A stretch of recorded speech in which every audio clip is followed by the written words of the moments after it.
జై సద్గురు ప్రభు మహారాజుకి జై. భద్రాద్రి రామశతకము దృష్టాంత లక్షణము 97వ పద్యము.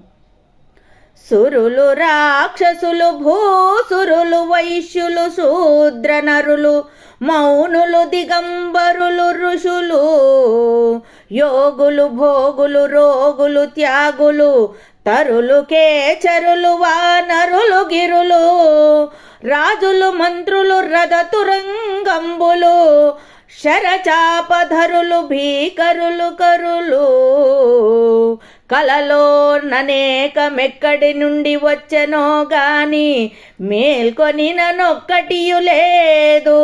నీ ప్రపంచంబు నా రీతినేమి లేదు. బట్ట బయలైన అచలమెప్పటికి నుండు.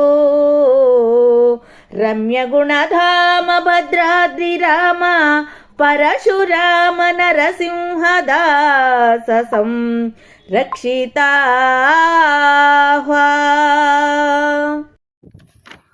జై నిజ గురుభ్యో నమః. జయ్యమలాంబ సమేత అనుభవానంద రాజయోగేంద్ర ప్రభుస్వాముల వారి దివ్య చరణారవిందములకు ద్వాదశి వందనములు సమర్పించుకొనొచ్చు. శ్రీమత్ పరశురామ నరసింహదాసు గారిచే విరచితమైన భద్రాద్రి రామశతకం నందు ఈరోజు మనం పంచదశి దృష్టాంత లక్షణాన్ని గురుదేవుల ద్వారా అందుకుంటూ ఉన్నాం. కర్పూర కలిక సంయోగముగా దృష్టాంతంతో తెలియజేసినటువంటి గురుదేవులు ఇక్కడ దృష్టాంతాన్ని తెలియజేస్తూ ఉన్నారు. ఎరుక నిరసన లక్షణాన్ని శిష్యునకు అందజేసిన పిదప 97వ పద్యం. కలలో తోచిన రూపము ఎలాంటిదో అలాంటిదే అనేటువంటి విషయాన్ని ఇక్కడ మనకు దృష్టాంతంగా సాక్షాత్కరించబోతూ ఉన్నారు గురుదేవులు. స్వప్నే ప్రతీయమానాని రూపాన్ని యథా తథా అన్నట్లుగా, కలలో తోచిన రూపము ఎలాగో అలాగే అన్నట్లుగా తెలియజేస్తూ ఉన్నారు. ఎలా అంటే నాయన శిష్య, సురులు రాక్షసులు భూసురులు వైశ్యులు శూద్ర నరులు దిదితి అదితి ద్వారా కలిగినటువంటి దేవతలు కానీ రాక్షసులు కానీ, అలానే చాతుర్వర్ణములైనటువంటి బ్రాహ్మణ క్షత్రియ వైశ్య శూద్రులు కానీ, సమస్త మానవులు కానీ, ఇక వశిష్ఠ విశ్వామిత్ర అగస్త్యాది మునులు కానీ, దిగంబరులు కానీ, ఆకాశమే వస్త్రముగా కలిగినటువంటి వారైన దిగంబరులు కానీ, ఋష్యాదులు కానీ, యోగులు భోగులు రోగులు త్యాగులు ఒకరేమి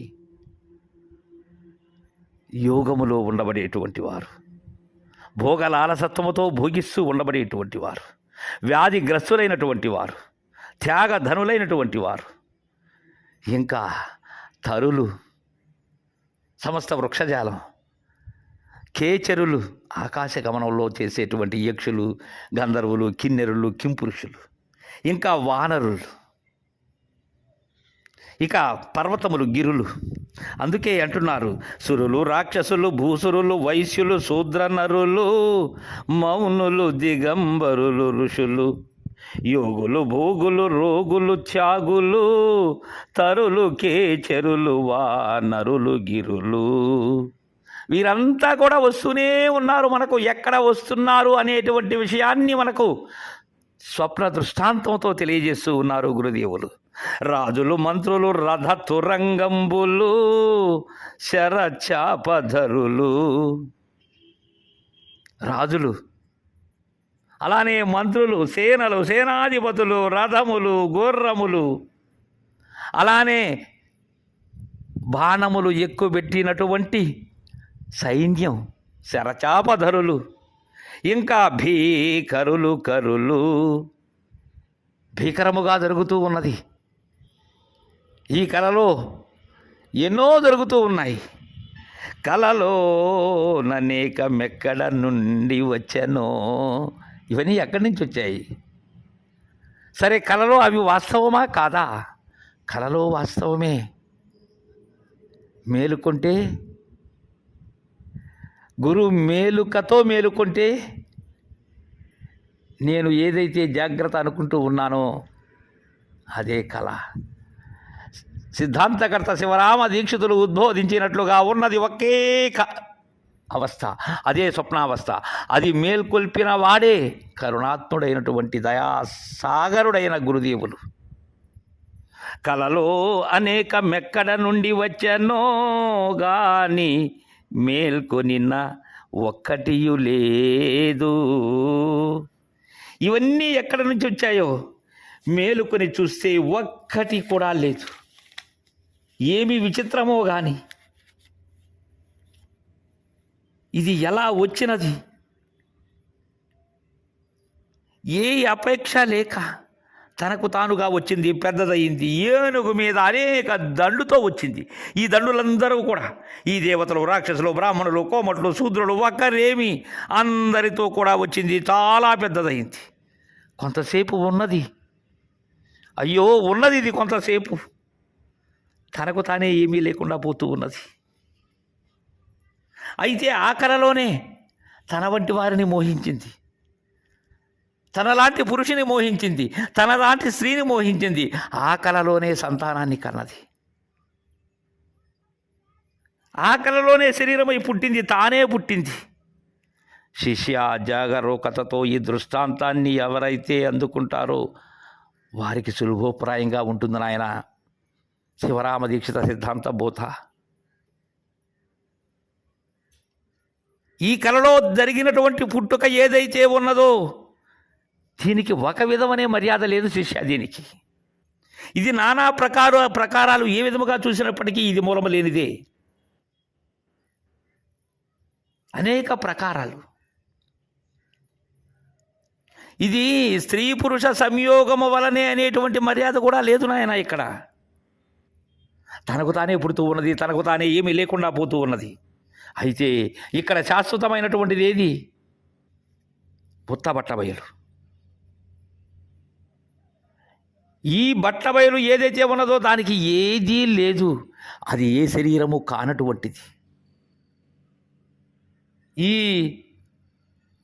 స్థూల శరీరము కాదు, సూక్ష్మ శరీరము కాదు, కారణ శరీరము కాదు, మహాకారణ శరీరము కాదు, వీటిని మీరినటువంటి చైతన్యము కాదు, కైవల్య శరీరం కూడా కాదు శిష్య. ఇది ఈ శరీరంలో ఉండబడేటువంటి భేదాలు ఏనాడు ఈ బట్టబయలుకు లేవు. అయితే ఇవన్నీ ఈ కళలో అనేక మెక్కడ నుండి వచ్చనో గాని మేల్కొనిన ఒక్కటియు లేదు.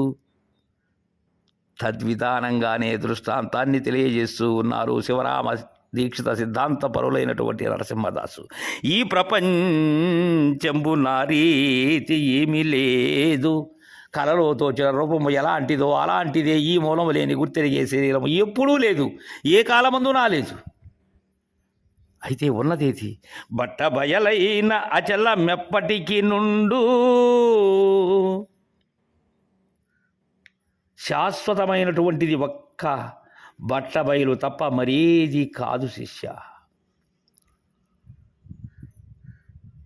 మూలం లేని ఈ గుర్తెరిగే శరీరమే ఇది ఒక్కటే ఇన్ని చేస్తూ ఉన్నది, భ్రాంతి చెందిస్తూ ఉన్నది. గుర్తెరిగే జ్ఞానం ఏదైతే ఉన్నదో అది పుట్టంగానే అదే శిష్య కళ. అప్పుడే కళ సిద్ధం. ఈ కళలోనే చిత్రాతి విచిత్రములైనటువంటివి పుడుతూ ఉంటాయి. వెంటనే ఏమీ లేదు. అందరూ కలగంటూనే ఉన్నారు శిష్య, ఎంత వారాలైనప్పటికీ కూడా నాయన. అయితే కళ రాకమునుపు ఉన్నదా ఈ మూలం లేని గుర్తెరిగే శరీరం? లేనే లేదు శిష్య. ఇది కళతోనే ప్రవేశించినది. కళ మేలుకుంటే ఏమీ లేదు శిష్య. కళ రాకమునుపు, కళ మేలుకొన్న తరువాత ఉన్నది ఏదైతే ఉన్నదో అది తనకు తానే స్వతసిద్ధమై చెలించక ఉన్నది శిష్య. అది క్రియాశూన్యమైనటువంటిది, పుణ్యకర్మాలు లేనటువంటిది, పాపకర్మాలు కానటువంటిది. అది ఏమీ లేనటువంటిది నాయన. అది ఎప్పటికీ ఒక్క తీరుగా ఉండబడేటువంటిది.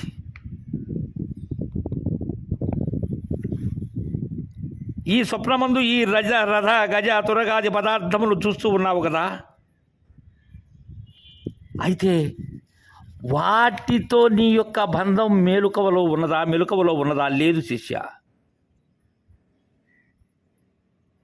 ఇంకా ఈ స్వప్నంలో మనం ఏనాడు చూడనటువంటివి, జాగ్రత్తలో గమనించినటువంటివి, విని ఎరుగనటువంటి లక్షణాలు ఎన్నో చూస్తూ ఉన్నాం. తనకు చిరఛేదనం జరిగినట్లు చూస్తూ ఉన్నాం. మన కళ్ళతో కలలో దర్శిస్తూనే ఉన్నాం. అయితే ఏ జన్మము యొక్క జాగ్రత్తలో కూడా తన శిరఛేదము తన నేత్రములతో కాంచున సంభవిస్తుందా? కాబట్టి అది ఏనాడు కూడా స్మృతి జ్ఞానం కాదు నాయన. అది వాస్తవానికి శృతి వాక్యం చెప్తారు శిష్య. నత్ర రథాన రథయోగాన పంధానో భవంచరథాన్ రథయోగాన్ పదిస్యుజతే. అంటే ఈ స్వప్నంలో రథము లేదు, గుర్రాలు లేవు, అవి పోయేటువంటి మార్గము లేదు. అయినా అక్కడ రథము, గుర్రాలు అవి పోయేటువంటి మార్గాన్ని నూతనంగా సృజిస్తూ ఉన్నాయి. శృతిలో ఏం చెప్తున్నారు? ఈ స్వప్నకాలంలో రథాదుల యొక్క నూతన ఉత్పత్తి చెప్పున చేత ఈ స్వప్న ప్రపంచం ఏదైతే ఉన్నదో అది నీచే సృజించబడుతూ ఉన్నది. ఈ స్వప్నంలో తెలియబడేటువంటి ఈ పర్వతములు కానీ, సముద్రములు కానీ, నదీ నదాలు కానీ, వనములు కానీ, నగరములు కానీ, సూర్యచంద్రాదులు కానీ, ఈ సమస్త భూత భౌతిక పదార్థములు కానీ ఎరిగేందుకు ఏవి ఇంద్రియ అంతఃకరణములు ఇవి నూతనంగా సృజించబడుతూ ఉన్నాయి. ఇవి జాగ్రత్త ఇంద్రియం ఏదైతే ఉన్నదో ఆ అంతఃకరణములు స్వప్నకాలమున నిశ్చేష్టితములై ఉన్నాయి. కావున అప్పుడు విషయాలతో జాగ్రత్త ఇంద్రియములు సంబంధము కానీ, జాగ్రత్త అంతఃకరణ వృత్తి సంబంధము కానీ కలగటం లేదు శిష్య. స్వప్న కల్పితములైనటువంటి విషయములతో స్వప్న కల్పితేంద్రియ అంతఃకరణములే సంబంధపడుతూ ఉన్నాయి. కాబట్టి అవి ప్రత్యక్షంగా కనబడుతూ ఉన్నాయి నీకు స్వప్నంలో.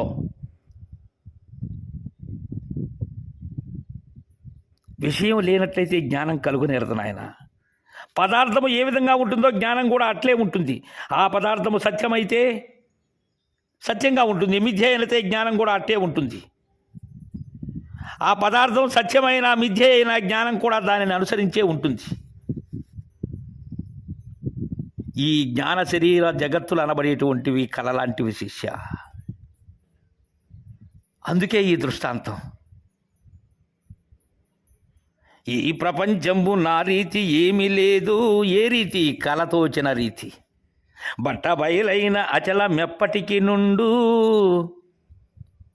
రమ్య గుణరామ భద్రాద్రి రామ పరశురామ నరసింహదాస సంరక్షితాహ్వా. గురుదేవుని దయతో దృష్టాంతములతో ఎవరైతే పంచదశిని పరికించి ఆ పంచదశి అనబడేటువంటి ఖడ్గముతో ఖండిస్తారో వారు లేనివారలు అని మనకు చక్కగా తెలియజేశారు. తరువాయి పద్యాన్ని రేపు ముచ్చటించుకుందాం. జై గురుదేవా.